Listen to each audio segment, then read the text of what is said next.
मित्रों नमस्ते। बीए भाग 2 सेमेस्टर 4 पेपर नंबर 5 के लिए जो रोजगार परख हिंदी यह पेपर है, उसमें हम हिंदी के माध्यम से रोजगार के जो विभिन्न मौके हैं उनके हम तलाश कर रहे हैं। तो कल के लेक्चर को हमने 6 पॉइंट बताए थे, उसमें से आज एक पॉइंट को लेकर आपके साथ हम चर्चा करने वाले हैं। उसका शीर्षक है निवेदक। जैसा कि हम सभी जानते हैं कि निवेदक बनना इतना आसान नहीं होता। किसी भी समारोह की सफलता का मुख्य सूत्रधार जो है वह निवेदक होता है। टीवी, रेडियो या फिर महाविद्यालय या सार्वजनिक प्रोग्राम्स होते हैं, उनमें भी निवेदक जो है वो अपनी महत्वपूर्ण भूमिका जो है वो निभाता है।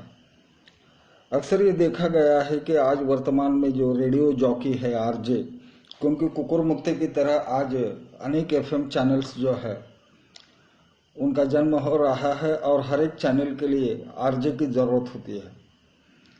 हमारे सांगली जिले का ही अगर हम विचार करते हैं तो हमारे सामने करीब करीब 10-12 एफएम चैनल्स आते हैं जहां आरजे यानी रेडियो जॉकीज की जरूरत होती है और वह निवेदक के रूप में वो काम करते हैं।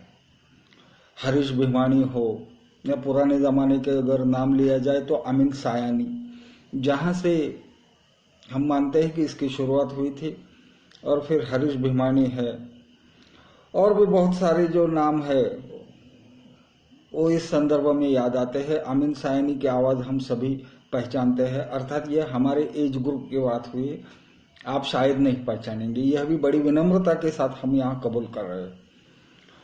तो रेडियो पर निवेदन करने के लिए या किसी भी प्रोग्राम में निवेदन करने के लिए जो है वह निवेदक की जरूरत होती है, और कोई भी निवेदक जो होता है वह उस कार्यक्रम के माध्यम से जो है धनार्जन कर सकता है। आपको आर्थिक लाभ होता है, और इससे ज्यादा बड़ी चीज यह है कि आपकी आवाज घर घर में पहुंचती है। सबसे बड़ी बात यह है कि आपकी आवाज घर घर में पहुंचती है। अगर आप आकाशवाणी के लिए या रेडियो के लिए कोई 10-12 मिनट का टॉक लेते हैं, एक आलेख लिखते हैं, तो उसका मुआवजा कंसिडरेशन बहुत होता है कि आप उसकी कल्पना भी नहीं कर सकते। तो इस तरह से निवेदक जो है वह उसका बहुत बड़ा योगदान जो है वह कार्यक्रम की सफलता के लिए माना जाता है। आज इलेक्ट्रॉनिक मीडिया भी अपनी पूरी शबाब पर है, और इसलिए रेडियो हो चाहे टीवी हो, उसमें जो है वह निवेदक का काम या निवेदक की जो जिम्मेदारियां हैं वो और भी बढ़ती रहती है। अक्सर ये देखा गया है कि अगर प्रोग्राम ज्यादा खींचा जा रहा है, उसकी गति बढ़ रही है, तो निवेदक उसको अपनी तरफ से थोड़ा सा धीमा करता है। इसके विपरीत कभी कभार होता है कि प्रोग्राम बहुत आगे बढ़ता जा रहा है, बढ़ता ही जा रहा है, तो निवेदक उस प्रोग्राम को नियमित या नियत टाइम के मुताबिक उसको समय के अनुसार उसको खत्म करने का जो है वह प्रयास करता है। तो सूत्रधार या निवेदक जो होता है उस पर यह दोहरी जिम्मेदारी होती है। कभी कभी उसे वो प्रोग्राम खींचना भी पड़ता है, कभी कभी उसको उसे फैलाना भी पड़ता है।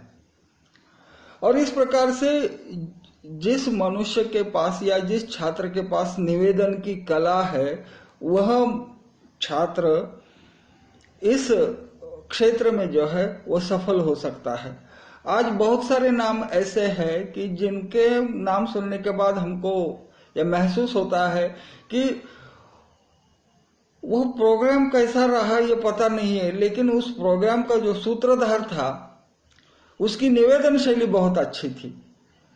और निवेदक जो होता है वह उसकी आवाज से पहचाना जाता है, उसकी आवाज में उतना दमखम होना चाहिए। उदाहरण के लिए हम अमिताभ बच्चन की आवाज को ले सकते हैं कि उनके आवाज में जो दमखम है वो शायद किसी और हीरो की आवाज में हो। तो निवेदन या निवेदक जो है वह सबसे बड़ी चीज यह है कि वह किस प्रकार से बोलता है, उसके पास ज्ञान का भंडार होना आवश्यक है। वह जिस कार्यक्रम का या जिस प्रोग्राम का वह सूत्र संचालन कर रहा है, उस प्रोग्राम की जो थीम है, उसका जो केंद्रीय कथ्य है, उसकी उसे कितनी जानकारी, यह भी चीज बड़ी है। नहीं तो होता यूं है कि निवेदक को कोई जानकारी नहीं होती और वो कुछ भी बोलता रहता है, तो पूरा कार्यक्रम जो है उसका सत्यानाश ही हो जाता है। कई बार, कई दफा, कई जगह हमने ये देखा है कि जो सूत्र संचालन करने वाला मनुष्य होता है उसको उस प्रोग्राम के बारे में बारीकी से जानकारी नहीं होती। ऐन वक्त मौके पर या ऐन मौके पर प्रोग्राम में कुछ बदलाव होते हैं तो उस बदलाव को श्रोताओं को पता न लगाते हुए उसको संभल कर आगे ले जाना, यह सबसे बड़ी जिम्मेदारी जो है वह सूत्रधार की होती है, निवेदक की होती है। और इसलिए जिस मनुष्य का या जिस छात्र का उस भाषा पर अधिकार है, स्वामित्व है, प्रभुत्व है, वही आदमी अच्छा निवेदक बन सकता है, अन्य कोई नहीं। तो इसलिए निवेदक की यह सबसे बड़ी जिम्मेदारी है कि वह प्रोग्राम को कुशलता पूर्वक शुरुआत करे और संपन्न भी या संपन्नता की चरम सीमा पर जाकर उसे समाप्त करे। ऐसा अगर निवेदक होता है तो वह प्रोग्राम यादगार बन जाता है। उस समारोह की यादें कभी धूमिल नहीं होती, कभी मिटती नहीं है। यही निवेदक का सबसे बड़ा यश और उसकी सबसे बड़ी सफलता है, ऐसा हम मानते हैं।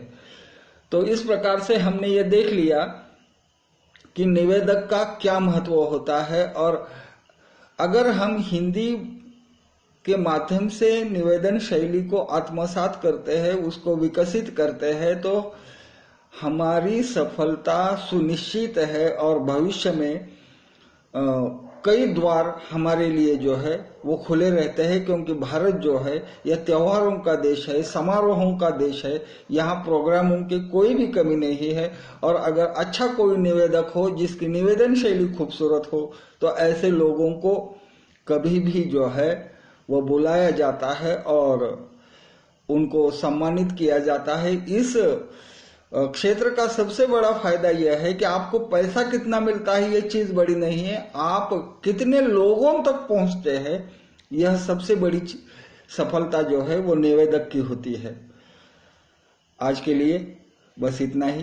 कल दूसरे किसी मौके की तलाश करते हुए दोबारा हम मिलेंगे। तब तक के लिए धन्यवाद।